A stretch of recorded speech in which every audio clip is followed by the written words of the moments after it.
proud to say that I'm now asking you in the University of Limerick on this day, April 14th, to please welcome on the stage the President of the University of Limerick, Professor Don Barry, the founder of Children in Crossfire, Richard Moore, and I hope you will give a resounding Céad Míle Fáilte to His Holiness the 14th Dalai Lama. Thank you.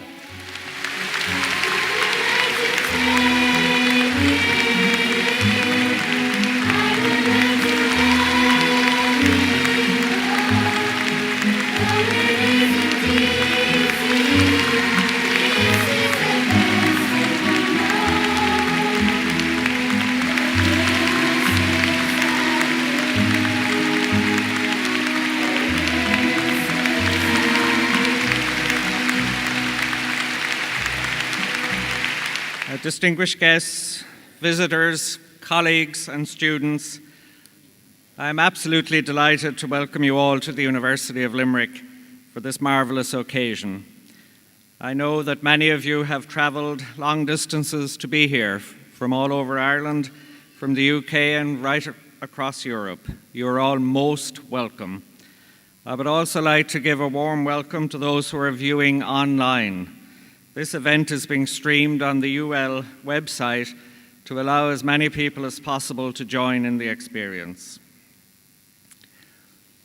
We are honoured and privileged to have with us today His Holiness the 14th Dalai Lama. We heartily welcome you, Your Holiness, and thank you for your gracious presence here today.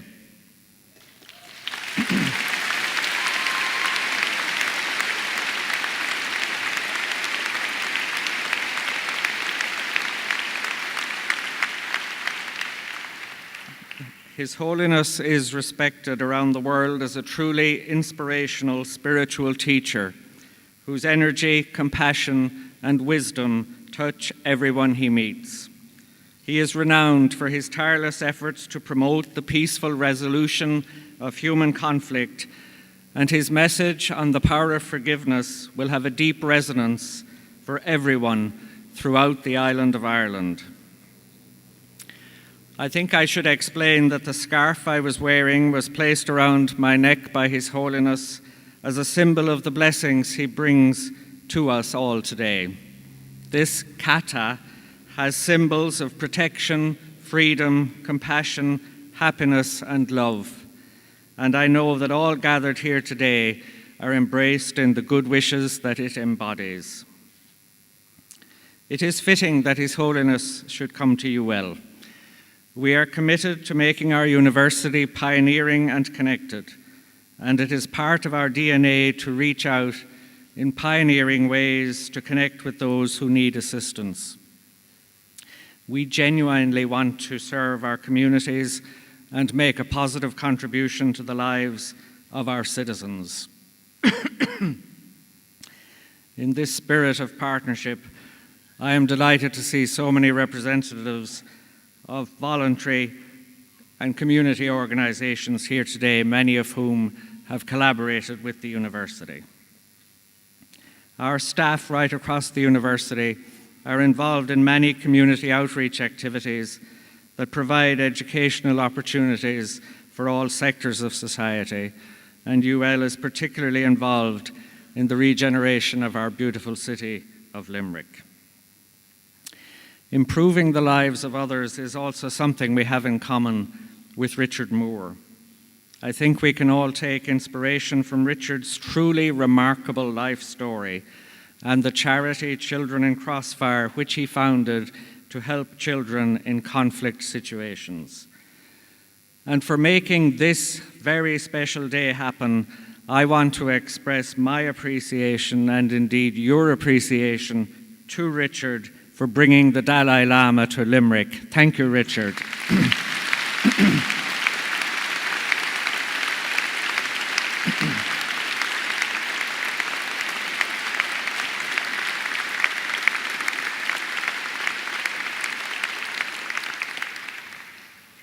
And finally, I would like to thank the many teams of staff, students, performers, and external partners who worked so hard to make today's event come to fruition in such a wonderful way. Ladies and gentlemen, I will conclude by expressing, on your behalf, our gratitude to His Holiness for coming to be with us here in Limerick today. It is an understatement to say that we live in troubled times. However, I feel sure that the wisdom and insights we receive from His Holiness's address will serve us well in the challenges that we will face together. Go raibh míle maith agaibh go léir.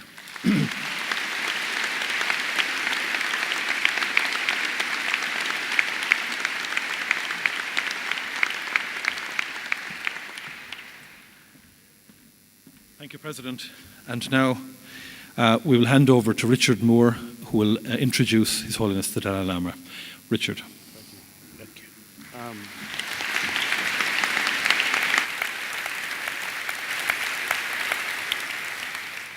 First of all, can I take this opportunity to thank the university for making this visit happen.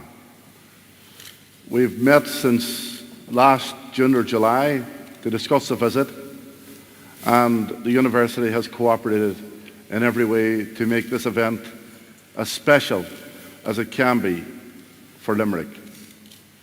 I would like to acknowledge Eamon, Cregan, Terry Brown, and of course the President, Barry, for all their support and cooperation and assistance throughout the arrangements here.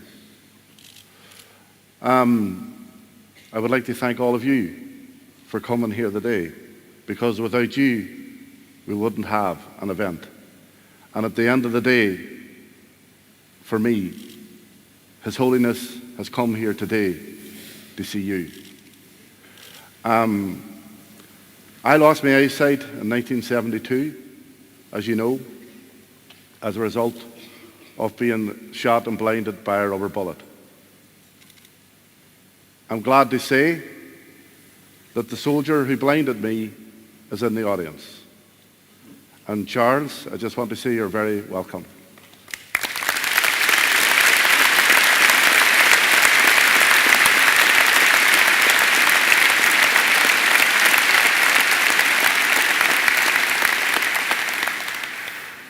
So Charles and I have built up a good friendship with His Holiness over the last while. But that person just in front of us, yeah. Yeah.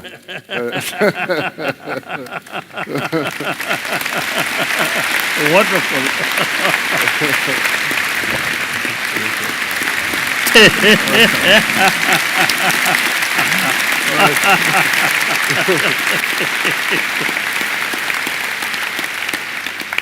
And I have to say, when I told Eamon Cregan that Charles was coming, he said, is he coming to polish the job off? So I get no sympathy at this university. But, you know, there are many things in my life that have helped me deal with blindness and helped me cope with blindness and deal with losing my sight in such a traumatic way. I always say that if it wasn't for the fact that I come from a good family, a good community, and despite the poverty and the difficulties that existed then, I still had choices and opportunities available to me. The fourth thing about me was the fact that I never felt any anger or any bitterness about what happened. And if you think about anger and bitterness, it wouldn't have affected anybody, only me. I first met His Holiness in 2000 when he came to Derry. And when he spoke, for me, His Holiness's message on forgiveness articulated exactly how I felt. And when we sat together afterwards, His Holiness helped me with my dinner. He poured out my drink, he handed me my knife and fork, and I was totally humbled by this world leader who had so much humility and compassion. And from then on, I've fallen in love with this man. And I openly admit that. During that time, when he was in Derry, I'm not one of those blind people that feel other blind people, or feel other people to see what they look like. But His Holiness said to me, "Do you know what I look like?" And I said, "No." So he insisted that I felt what I looked like. And the only thing I could say to him was, "Your Holiness, you have a big nose." I was saying to His Holiness, or I was saying to you that there was a lot of people that emailed me and with various problems and major difficult lost loved ones through violence and other means. So, if anything, it proved that the decision to bring His Holiness to Limerick was certainly the right one. And I hope that you down there today get the same experience from listening to His Holiness that I had. Ladies and gentlemen, it gives me great pleasure to introduce to you the patron of Children in Crossfire, someone that I am humbled to describe as my friend. Ladies and gentlemen, the 14th Dalai Lama of Tibet. Thank you. Thank you. Thank you. Come here. Oh. Okay.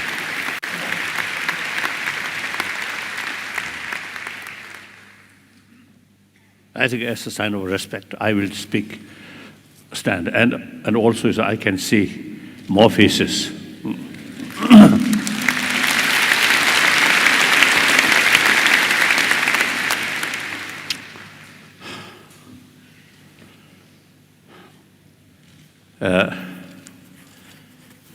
Richard Moore, usually I describe my hero. And I really admire his sort of the way of thinking. So, you, and then the leaders of the universities, and perhaps some professors. I think mayor, isn't it? You have this. So, and then basically, I usually describe brothers and sisters. We are same human being. And fundamental level, we are same human being. Mentally, emotionally, physically, we are same. Physical level, little differences, the size of nose. As you mentioned, my nose, consider big nose. I don't think it's a big nose. I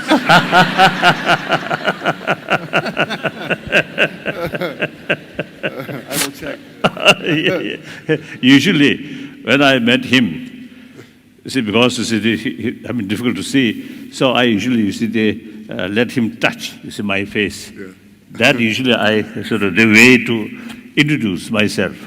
So he found my nose a little bit big.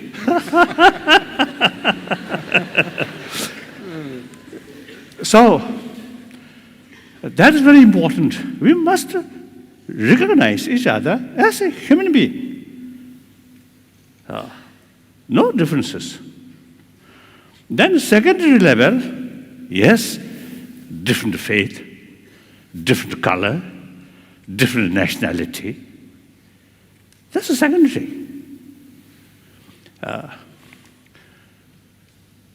I think today, a lot of problem which we are facing is, I think, mainly due to we too much emphasis importance of secondary level, forgetting fundamental level we are same human being.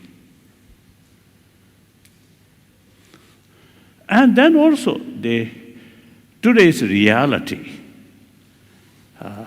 we must think about entire humanity, humanity of this world, one world.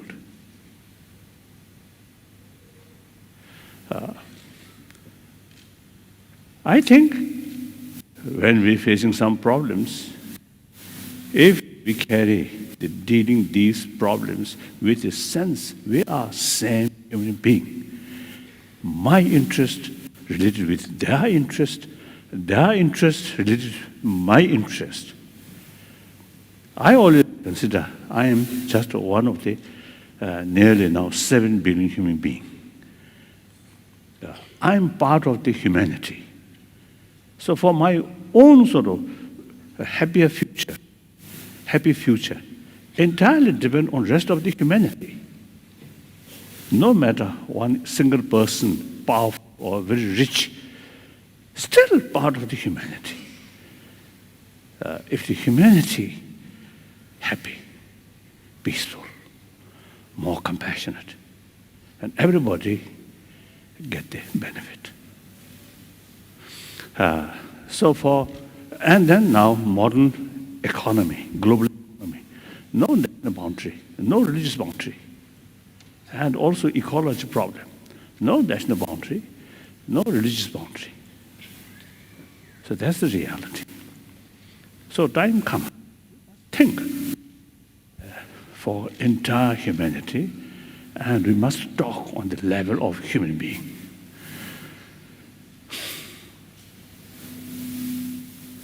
So do you see, I think, through my expression, you may, some extent, you may read, is my sort of mind, right? Yes. My mind. Now, for example, everybody have the feeling of self, I. But nobody pinpoint what that I. Nobody knows, right? Nobody knows.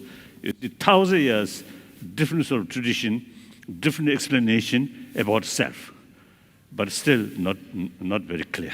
But in any way, it's everyone have the feeling of self, feeling of I. And with that, feeling of pains and pleasure. And through that way, by nature, everyone wants happiness, pleasure, joyfulness, even an animal. Same feeling, same sort of desire. And since you see, experience of pain, we do not want. So we want to overcome pains, problems. And that's the basis of our concept of human right. Because by nature, we have that kind of desire. So everyone have the right to overcome problem, overcome suffering. Now here I think, on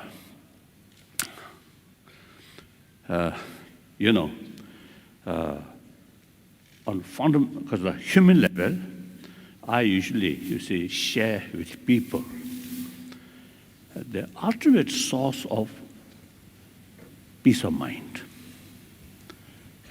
happiness in mental level is within ourselves, not money, not power, not status. Some of my friends, maybe billionaire, very rich, but as a person, very unhappy person. The plenty of money fail to bring inner peace. And also those people who are very powerful, I think in deep inside, a lot of anxiety, a lot of sort of stress, a lot of fear and distrust. So material value will not bring real inner joyfulness or inner peace. So the only thing is affection or warm-heartedness. That really brings inner strength, self-confidence. That reduces fear. That develops friendship, trust. Trust brings friendship. We are a social animal. The genuine cooperation among each other is very necessary. Genuine cooperation entirely based on trust. Trust is there. Then, naturally bring together. So therefore, once you see within yourself, more compassionate mind, heartedness, whole atmosphere become more positive, more friendly. Through that way, you see, when you look at the front, yes, you feel, oh, my friend. Look this side, oh, friend. This side also. If you keep here fear, distrust, and you yourself make little distance from other, then that person look here, oh, little suspicion, distrust, more cautious. Look here, again cautious. Look here, again cautious. As a result, deep inside, lonely feeling. Then the problem, blood pressure, too much stress, all these come. One occasion, I think in New York, Columbia University or something, there's one sort of conference with medical scientists.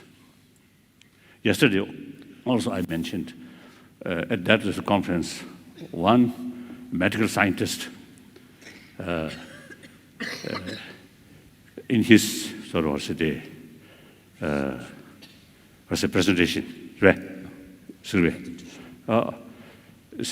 He mentioned those people who express often I, my, mine, like that. So such people have greater chance or greater risk of heart attack.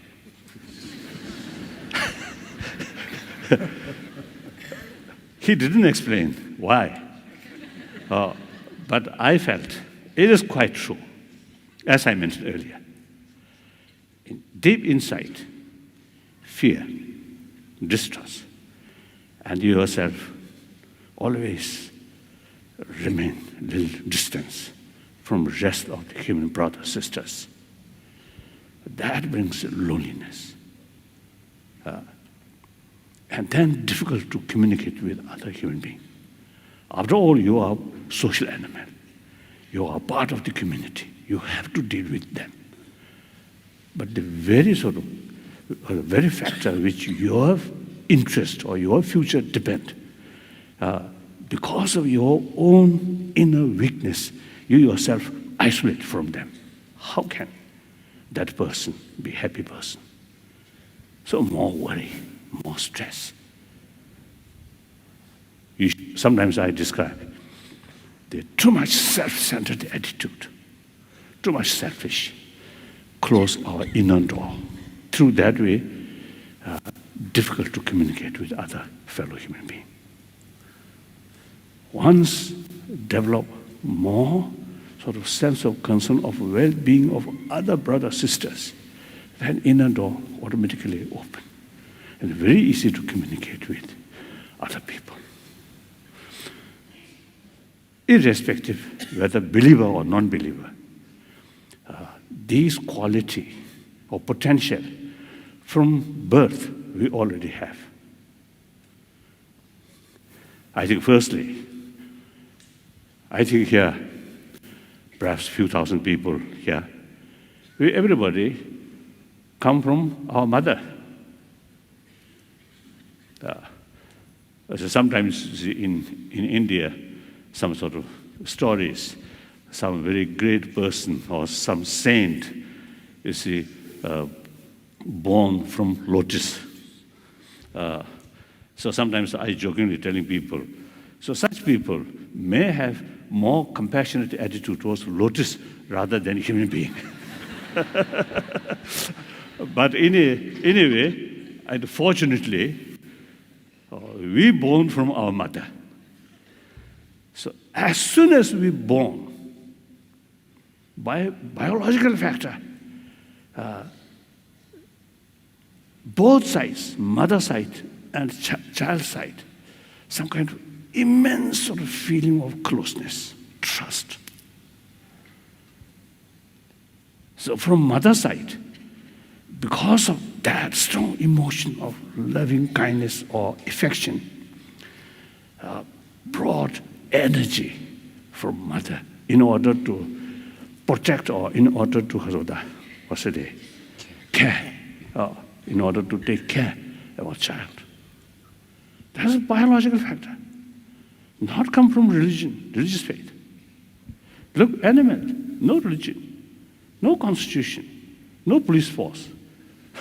But biological factor, the mother like a cat or dog or bird, biologically, you see, they have tremendous sort of affection, sense of concern of their offspring. So biologically, we equipped that kind of sort of affection. So any person or any animal who sort of appreciate others' affection, that also have the potential to show affection to others. So that's by nature like that. Then, furthermore,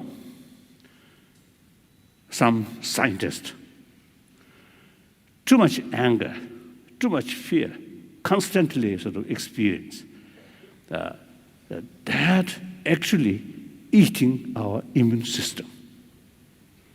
More compassionate mind, very helpful to sustain our immune system.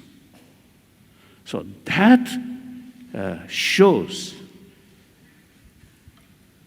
because we born through that way, we grown up under others' tremendous affection, care. So therefore, in our blood, some kind of the affection, seed of affection already there. So, a more compassionate mind, our physical element goes very well. Irritative mind not go well with body component. Right? So, we can say basic human nature is more positive, more compassionate. And after all, we are social animal. Even other animals, those kind of social animals, they also have limited altruism because that need for survival. So then we, human beings, because of this intelligence, altruistic mind can extend, can increase, can expand. The compassion, which come from biological factor, that as a seed. Then using our human intelligence, the thinking or the investigation, the pros and cons are there, pros and cons. Then you get conviction, you get awareness. The warm-heartedness is so important. And for the society, for the family, for individual. Individual also, you see, the more compassionate mind, the individual get best result. Sometimes I jokingly, half joke, half truth.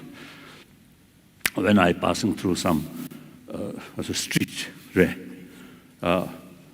my usual sort of way, I always smile. So sometimes, you see, the people who a little bit reserved people, and especially, you see, some young girls, when I smile, I think they get some suspicion. Instead of sort of happiness, you see, they look rather, oh, why? This person is smiling at me, that kind of attitude. So that means So, smile, showing other, asking him, brother, sister, I feel happy. But that, my sort of compassionate attitude, not necessarily brings some happiness to other. That brings more suspicion, more worry. So, as a result of practice of compassion, the first beneficial benefit go to oneself. So I want to make clear this. Because sometimes people feel, practice of compassion is something good, something nice to other, but not necessarily to oneself. That's a totally mistake. So therefore, from our birth, we already equipped. You see this, this potential. Oh, yes. As a seed of this, biological factor of affection, as a seed, then use human intelligence. That can increase. So there are two levels. One level of quite hot here.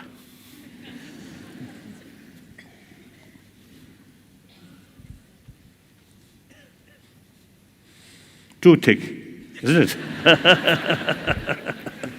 it?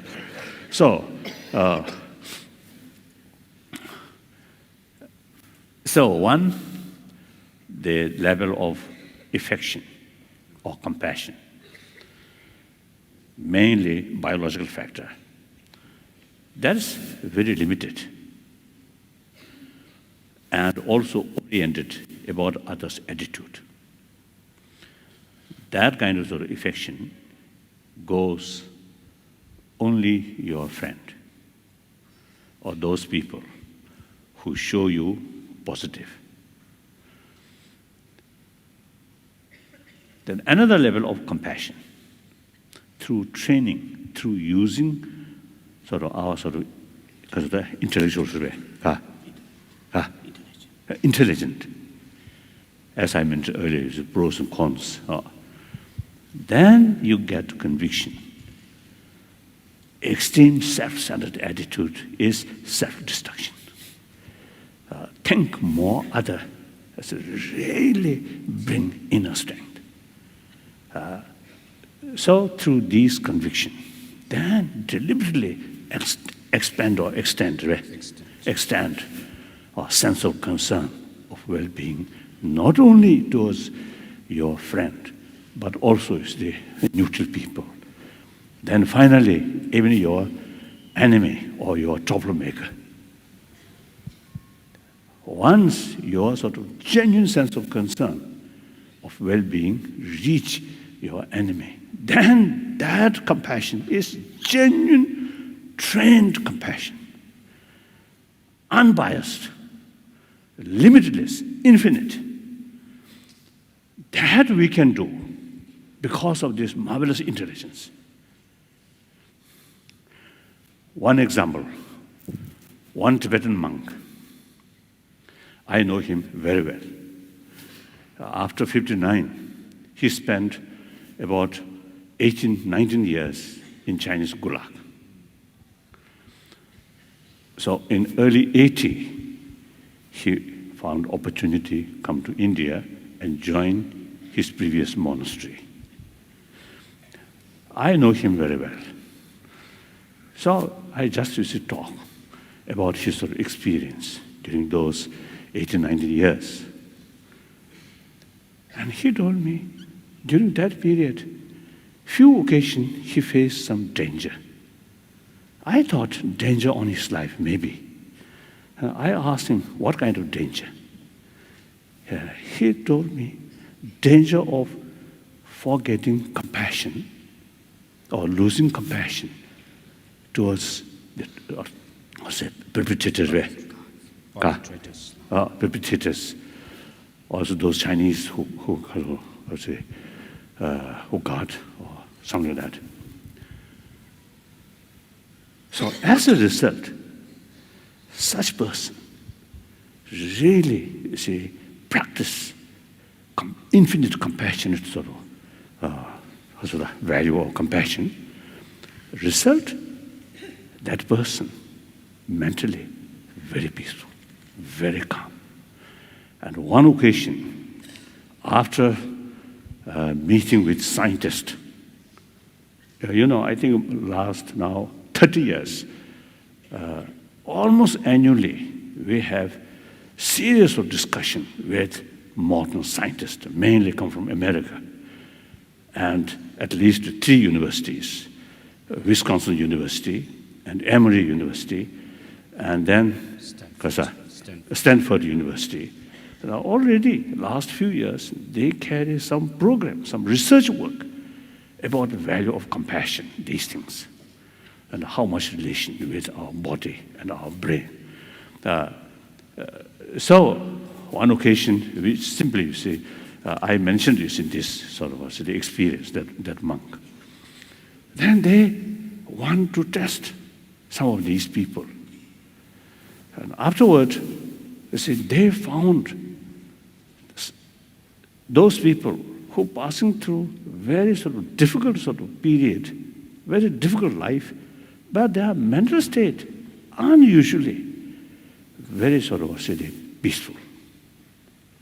Usually people who passing through such sort of experience, the traumatic sort of experience, then afterward some kind of traumatic experience sometimes happen. So they found that these scientists, after they interview and test, they found, very sort of the peaceful mind. So result, now this particular person, now his age, now 93, 94, still okay, physical okay. So the mental sort of attitude, very important for our health. About 2-3 years ago, I passing through, surgery, the gallbladder remove. So since then, I jokingly telling people, I think I mentioned to you or not, I can't remember, but since then, I told, you see my face, same face, but in reality, one important organ of human body missing. So my body, not complete human sort of body. So in any way, usually, they say that sort of surgery takes only 15-20 minutes, they can complete. But my case, 3 hours took 3 hours because of the complication. But then within 6 days, or within 1 week, completely recover. The doctor is surprised, the physician surprised. Wow, although the surgery itself quite complicated, but the recover is unusually sort of faster. So that's my own experience. While I would lay down on the surgery sort of table, and a few days in the hospital, I feel okay, not much sort of anxiety, not much sort of problem. So the nurses and the physicians, within a few days, we become a very good friend. I joke, I tease them like that. So they themselves, afterward, they told me, some of the physicians, since our meeting, their whole life is changed. One physician's wife used to tell me, physician didn't tell me, but the wife used to tell me, my husband, before a little bit difficult, but after that sort of surgery, after that way, my husband become much more gentler. So in any way, the more compassionate sort of mind, practice compassion, really benefit not only oneself, and also create some kind of positive atmosphere. Of course, No, I'm saying these things not sort of I'm something sort of something special. No, nothing. We all have the same potential, same intelligence. It's the same potential. So only thing is, we from childhood we trained. So through training, through study, we pay more attention about our inner value. So you also, see, the only question is pay more attention in our inner value. Then you get, more experience. So usually, when I always listen BBC, so always talk about money, economy, and politics. So, and look, you see, the people sort of, I think the general sort of, the attitude, unless you are seeing some sort of,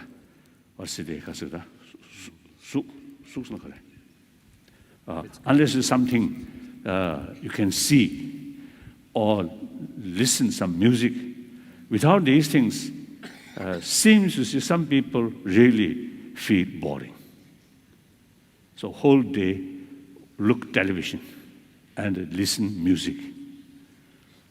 This, I feel, one indication we are lacking experience, inner value, or looking inward.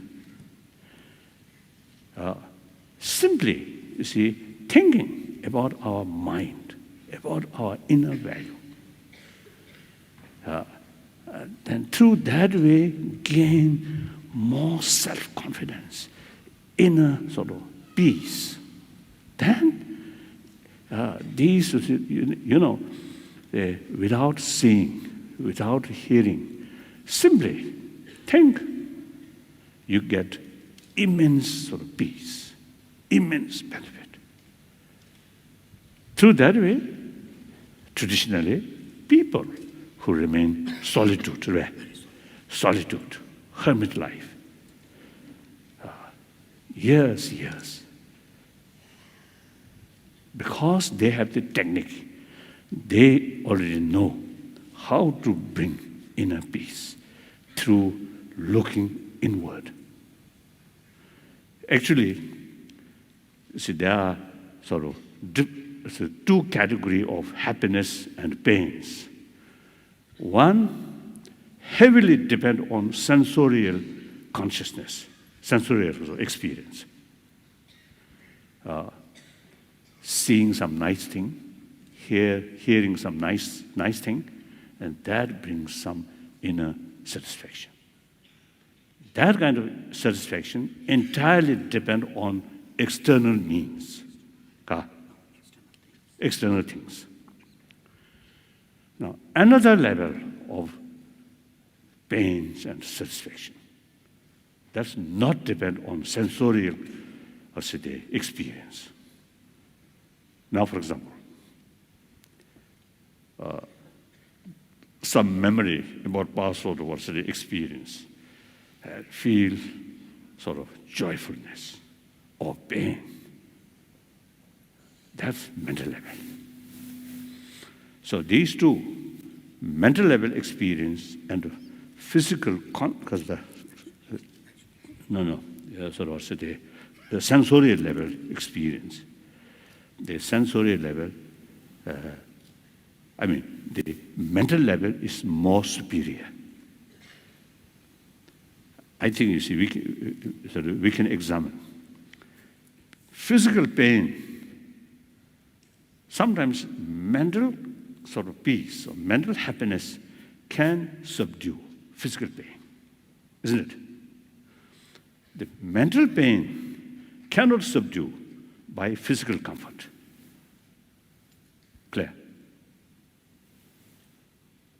What? Some sense? What do you think? Okay. So the mental level experience are more superior, more important, more powerful than sensorial level. So now modern education, modern society, I think we too much emphasis about sensorial level experience. I think now time come. Now here also you say, I want to share. I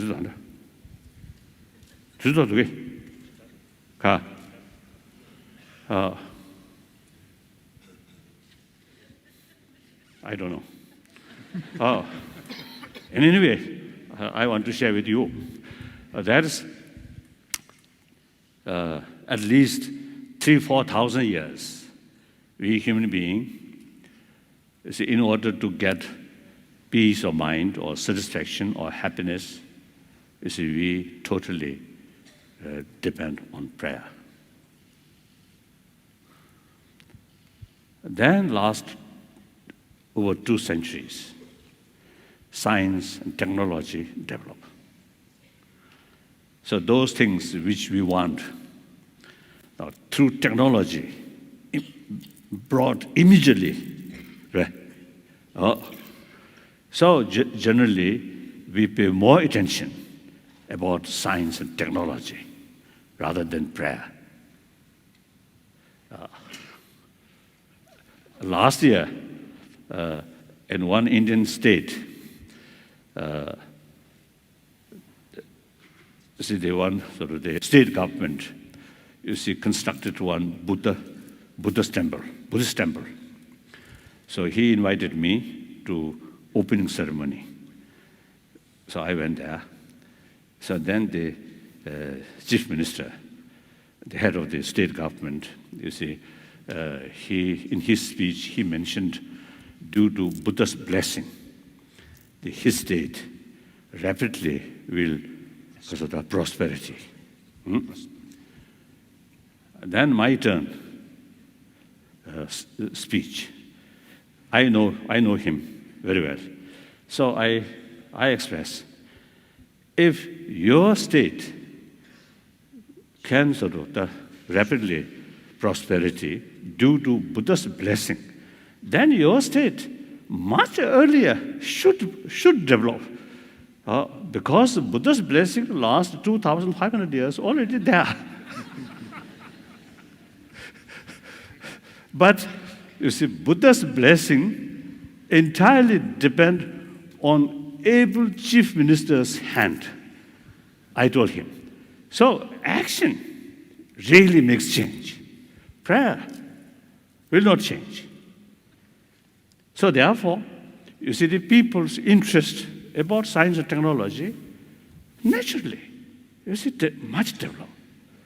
So therefore, as I mentioned earlier, the BBC or this report always talk money like that. Now, later part of 20th century, two fields. One, those real rich people,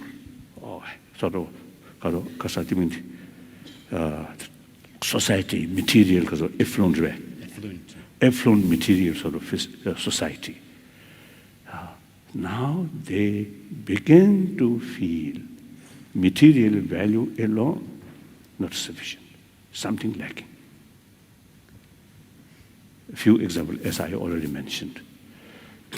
That's one thing. Another thing, in the science, the knowledge or research work about neuron or the brain really reach very deep and very sophisticated. Then they begin to show interest, begin to develop interest about emotion, about mind.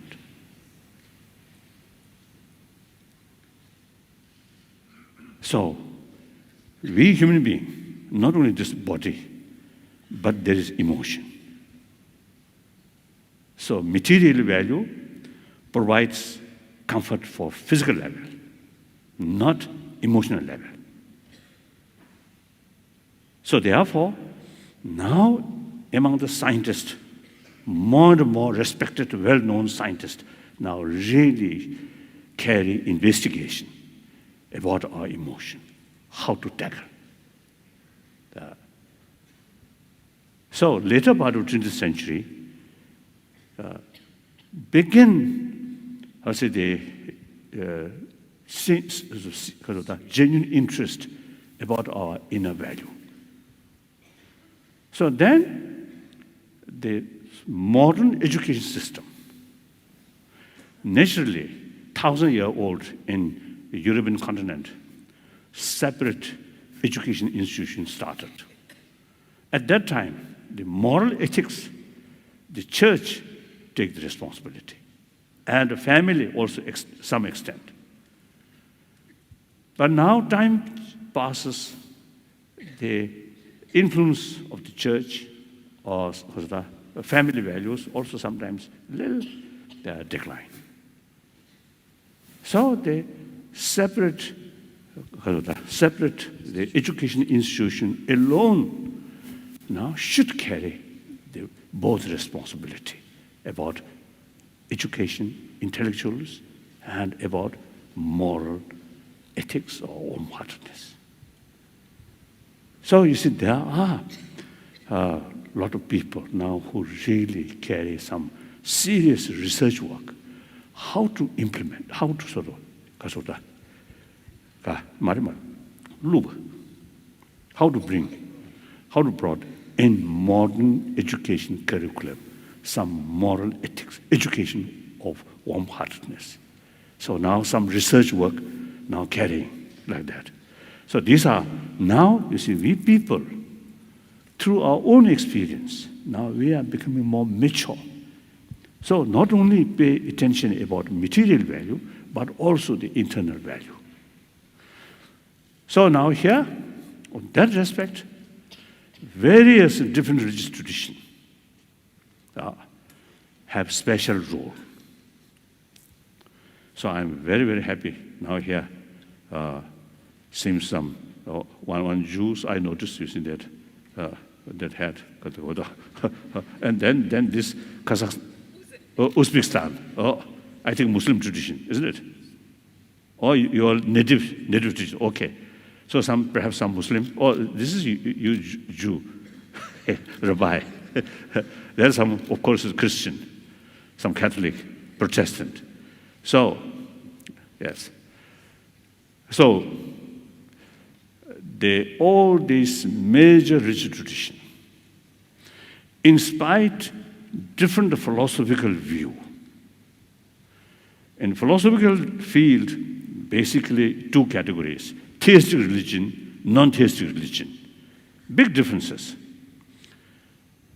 But all teachings, all sort of faith, emphasis importance of love, compassion, with that forgiveness, tolerance, self-discipline, contentment. I have a lot of sort of friends among Christian, among Muslim, among Hindu, among Jews, a lot of friends, genuine practitioner. So we have same sort of practice, so same potential to transform human being, human negative mind, transform into more positive mind. So here, when we talk about inner value, moral ethics, various religious traditions have very special role. Now here, I want to share one thing. Religious belief, faith, very important. But now here, we must make this distinction.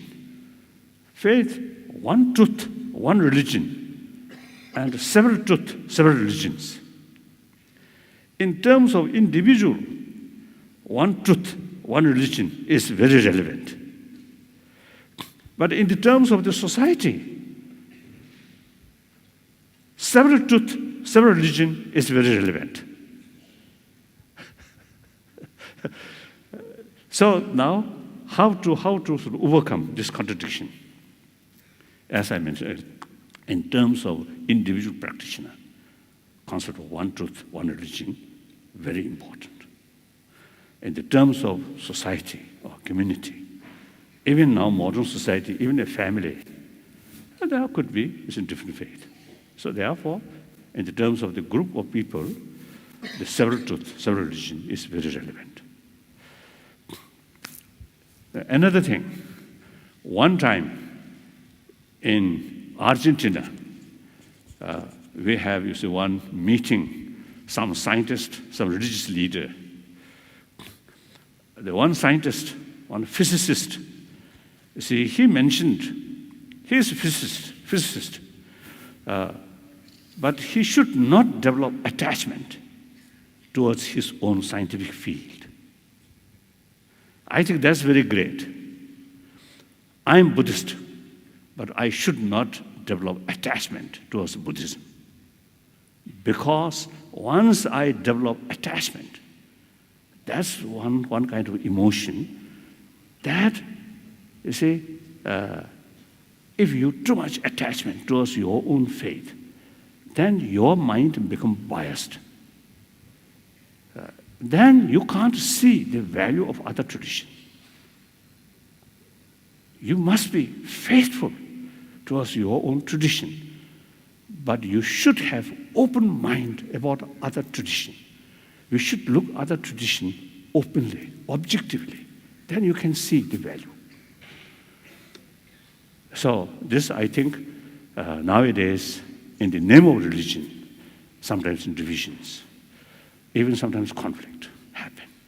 So that's not because something wrong about the religion, but because the practitioner, the follower of religion, they themselves too much sort of because of the attachment, right? Like that. That I think important. So in any way, religious harmony, my lifelong commitment. I'm very happy. You see, different spiritual brothers, sisters now here. See, we inspired a different philosophy, different tradition. We all the same practitioner about warm-heartedness. So please carry more sort of effective role regarding promotion of inner value. And at the same time, I think nearly 7 billion human beings, entire human being, I think it's very difficult to become a religious believer. That also fact. I think Ireland, Irish people, majority, of course, they, I think, follow Catholicism, isn't it? Yeah. Catholic follow. Yeah, majority. But there are also, you see, could be non-believer, I think. So, to those believers, if you follow your own religion sincerely, sincerely and seriously, all have same potential to provide you inner peace. But then those non-believer, not much serious about religion. Now, I always try. We should now here, I think the way to promote these inner value, there are 3 ways. Number 1, theistic religion. Believe God. You totally submit to that God. That kind of faith reduces extreme self-centered attitude. Very useful. And like my friend, my hero, so your family, your mother, very religious-minded. Yes. Yeah. And taking sort of very, very affectionate sort of attitude towards her son.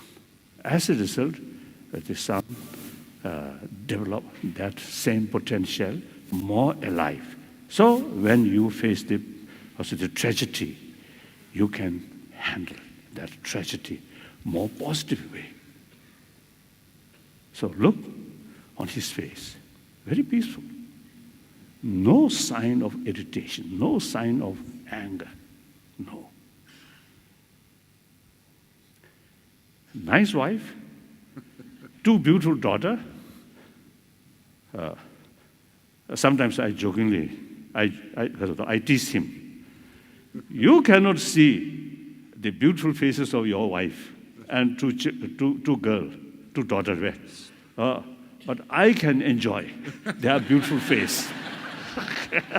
Sometimes I tease him like that. So in any way, as a sort of result of more sort of familiar about this inner value, this serious sort of tragedy not disturb much in inner sort of inner world. Result, he carry happy life, and not only he himself just look after he himself, but also you see they engage some work for other for those for children. So wonderful, wonderful. When you first introduce the person who shot you, now here, really, genuine sort of some kind of spirit of brother to brothers, I really admire. Little bit surprised.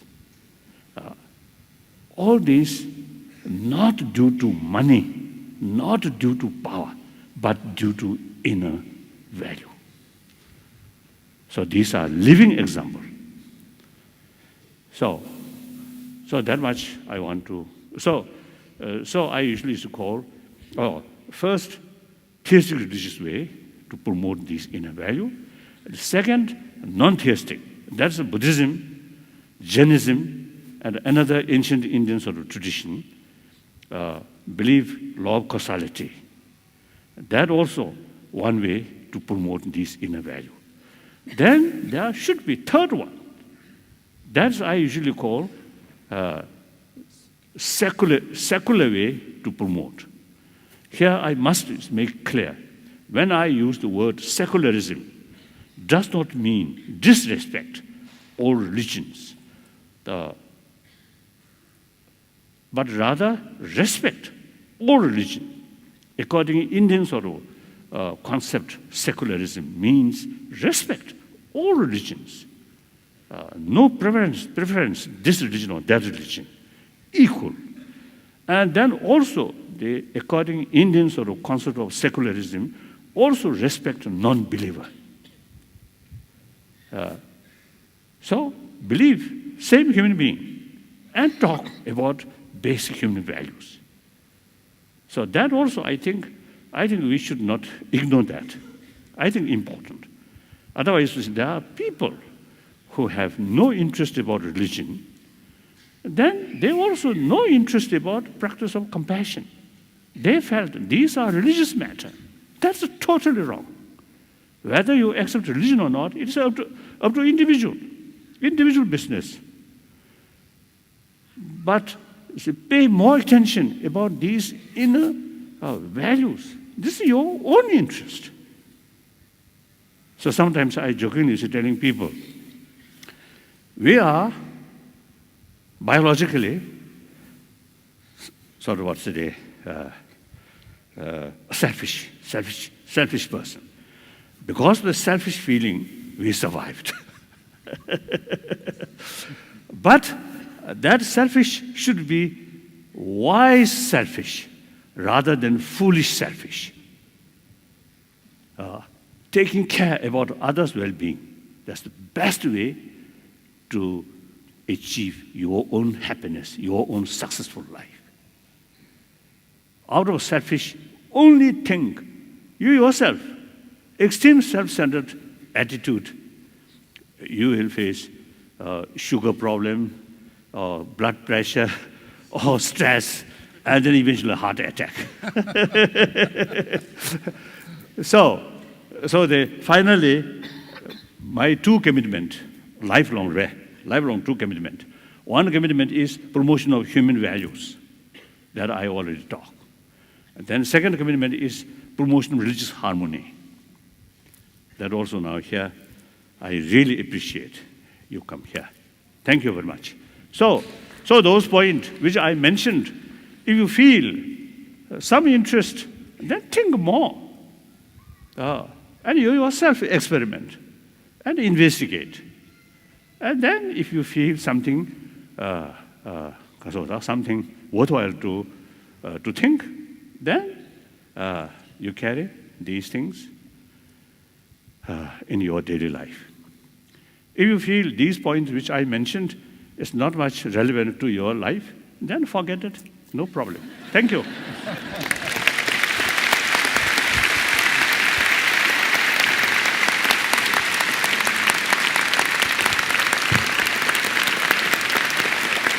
Thank you, thank you, thank you.